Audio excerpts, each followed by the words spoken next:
dia, torcida tricolor. Aqui é Hugo Seixas, gravando mais um Tricolor no Trânsito. Hoje, dia 5 de janeiro de 2026. Tentar subir o vídeo hoje, porque tem sido difícil subir no mesmo dia.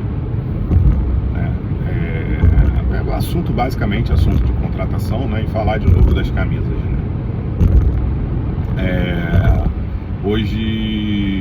Ontem, teve lá a reunião do Hulk com o Atlético Mineiro. O Hulk ficou de dar uma resposta se vai ficar no Atlético Mineiro hoje ou não, e aí ofereceram pro cara uma estátua, um documentário, como se esse fosse o último ano da carreira dele, e mais 2%, sei lá, uma porcentagem da SAF do Atlético. Vamos lá, a SAF do Atlético conseguiu levar a dívida do Atlético para 1,8 bilhões, Vale a pena o Hulk pegar isso aí? E engraçado, vamos fazer uma estátua para você ser ídolo, mas só se você ficar. Se você sair, a gente não faz a estátua. E aquilo, depois que o jogador se aposenta, se ele respeitar o Atlético, ele não vai deixar de ser ídolo do Atlético porque veio pro Fluminense, O Fred não deixou de ser ídolo do Fluminense porque foi pro Cruzeiro e pro Atlético Mineiro. Tá certo que ele veio aqui encerrar a carreira, sim, mas ele continua respeitando o Fluminense e estão nos outros dois clubes, E o documentário do último ano da carreira dele, o Sampaoli parece que não curte muito o Hulk. Aí vai ser um documentário do Sampaoli deixando o Hulk no banco. Vai ser bem interessante esse documentário. Mas enfim, vamos esperar aí, porque eu acho que... Eu queria muito ver o Hulk no Fluminense. Radar da faixa de ônibus à frente. É um jogador decisivo, é um jogador que faz gol. Eu acho que ele ainda rende uma boa temporada. Lógico que eu acho que ele não vai fazer todos os jogos, e aí a gente continua necessitando, Eu tenho esperança de que o Germancano possa ser esse segundo atacante, mas a gente precisa contratar alguém também que tenha condições de disputar essa vaga com o Germancano, e o JK não parece ser esse jogador, E falando em JK, tanto ele quanto o Everaldo continuam no Fluminense. E o JK, que chegou a sair uma notícia, que tinha dito que queria se apresentar, agora dia 2, para começar a treinar mais cedo, pelo visto, não apareceu, E tem o Lelê lá também. Imagina, Lelê, nos 3 jogos antes de todo mundo chegar, Lelê mete 6 gols. E aí, faz o quê? Mas enfim, não acredito nisso não.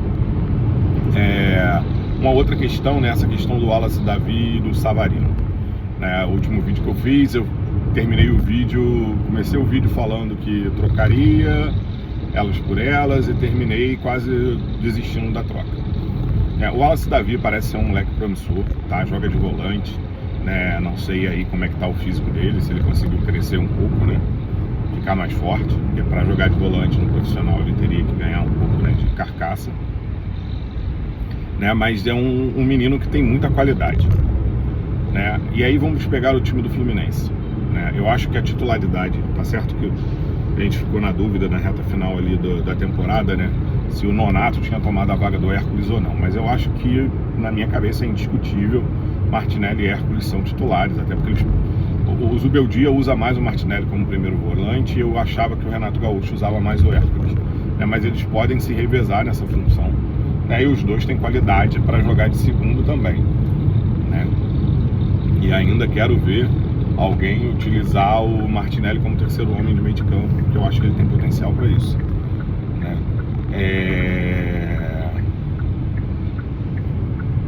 Aí esses dois. Aí tem o Nonato que entra ali para jogar de segundo, Eu acho que o Nonato faz de segundo e o terceiro homem de meio de campo, mas a gente está falando basicamente dos dois primeiros, Então a gente tem o Nonato para jogar de segundo, que eu acho que para entrar de segundo homem é quem está na frente da fila, mas é aquilo, se os titulares são Martinelli e Hércules, se você precisa tirar um, o terceiro para entrar é o Nonato, o primeiro para entrar é o Nonato, porque qualquer um dos dois pode recuar, o Martinelli ou o Hércules, e o Nonato entra. Eu acho que logo depois nessa fila você tem o Bernal, que eu acho que ele precisa de um pouquinho mais de minutagem, nesse início do ano, para ver se ele vai render alguma coisa, porque ele não aproveita a oportunidade quanto tem, mas talvez seja porque eu acho que o Bernal acaba jogando pouco, mas é isso, joga pouco porque não aproveita as oportunidades que tem, enfim, fica meio uma questão meio Tostines, Enfim, né? E aí depois nessa fila você teria o Otávio, que eu achava que iria sair do Fluminense, mas até agora também nada, né?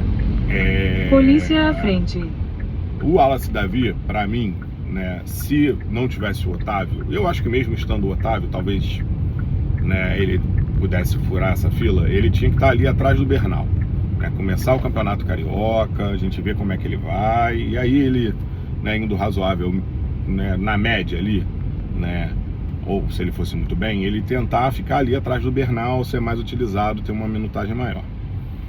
Com o Otávio ficando, eu acho difícil ele ter essa minutagem maior, tá? Até porque se sair qualquer um dos outros 4 volantes do Fluminense, eu acho que o Fluminense precisa no mercado buscar alguém, né? Até porque o Bernal, apesar de, como eu falei aqui, né, Martinelli e Hércules são indiscutíveis, né, como titular, o Bernal é um cara que, se ele fizer o que a gente espera, que seria a mesma coisa do Wallace Davi, né, uma projeção para o futuro, ele disputa a vaga, né?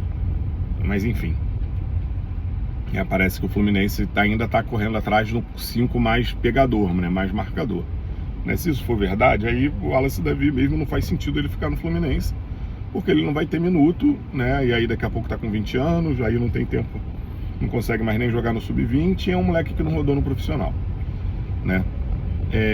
O Savarino, né? O Savarino é um cara que pode jogar de 10, pode jogar de ponta, então é um meia que vai fazer algo parecido, né, com o que o Arias fazia no Fluminense. Eu sou sincero que eu não sei se ele joga dos dois lados ou joga de um lado só, né, mas isso é o de menos. É um jogador que o Zubeldia quer, né? Então assim, ele é um jogador pronto com 29 anos, não é um cara velho. Ele vem pro Fluminense para agregar, né? Parece que teria um valor de mercado de 7 milhões, né? Que foi o que o Botafogo pediu no meio do ano por ele. Não é um jogador caro, tá? Mas eu entendo que, assim, se eu fosse a diretoria, né, eu não vejo o Savarino, vamos lá, como um jogador decisivo, tá? E se eu fosse a diretoria do Fluminense, eu não traria o Savarino pro Fluminense por causa disso, entendeu? Eu acho que valeria a pena procurar um cara mais decisivo. E aí, se o Wallace Davi está sendo usado como moeda de troca nesse caso, usa com esse outro jogador. Quem sabe lá o time que está brigando para ser rebaixado na Premier League não aceita uma troca com o Arias. Seria um sonho, né? Talvez a gente tivesse que botar mais dinheiro, mas aí eu estaria trazendo um jogador que é mais decisivo que o Savarino. Eu acho o John Arias mais decisivo que o Savarino, tá? O John Arias, por exemplo, é o jogador que decide o título da Recopa Sul-Americana, né? Ele literalmente decide o jogo. Então, assim, eu ainda mantenho, né, assim, nesse momento não vai ser 0-0, a gente já sabe que o Fluminense vai ter que pagar 3 milhões no Savarino, né? A gente vai estar gastando aí 7 milhões, mais ou menos, né, que é pensando que o preço do Wallace Davi é esse. O Fluminense vai ficar com uma porcentagem para a venda futura do Wallace Davi, não sei quantos por cento, né? Então a gente estaria vendendo um moleque que não jogou nada, né, no time de cima. Não jogou nada no sentido de minutagem mesmo, não de mostrar alguma coisa tecnicamente, tá? Até porque ele não vai mal, mas também não vai bem, né?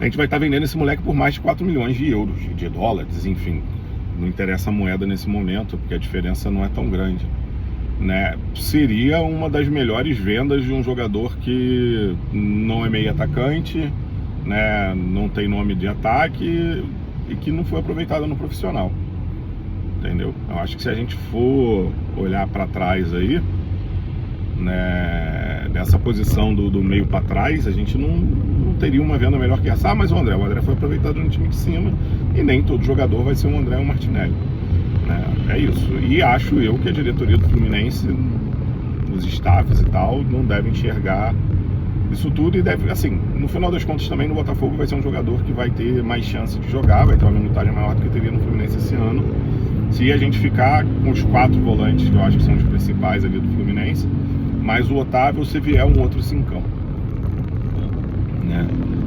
Assim, eu não me oponho que isso aconteça dessa forma que está sendo desenhado, tá?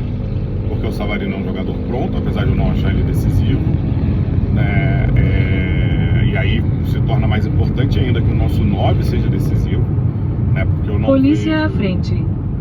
eu não vejo nenhum jogador ali, se a gente pensar no time titular, com essa capacidade de decisão, né? Talvez o Acosta, mas aí vamos ver se o Acosta vai aguentar mais os jogos, né? Enfim, é isso assim, né? Não me oponho, mas não é uma coisa, caralho, o Fluminense deu um balão no Botafogo, não, né? Mas enfim, deixa acontecer, né?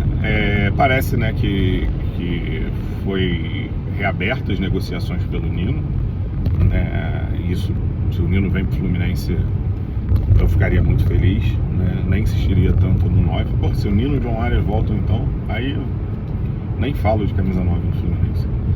Eu ficaria com Lelê, Everaldo, JK e Cano. Deus me livre, né? Então, o vídeo aqui já tá com uns 10 minutos, já até passou de 10 minutos, né? Vamos ficar por aqui, depois eu faço um para falar das camisas, né? Saudações tricolores e faz o L.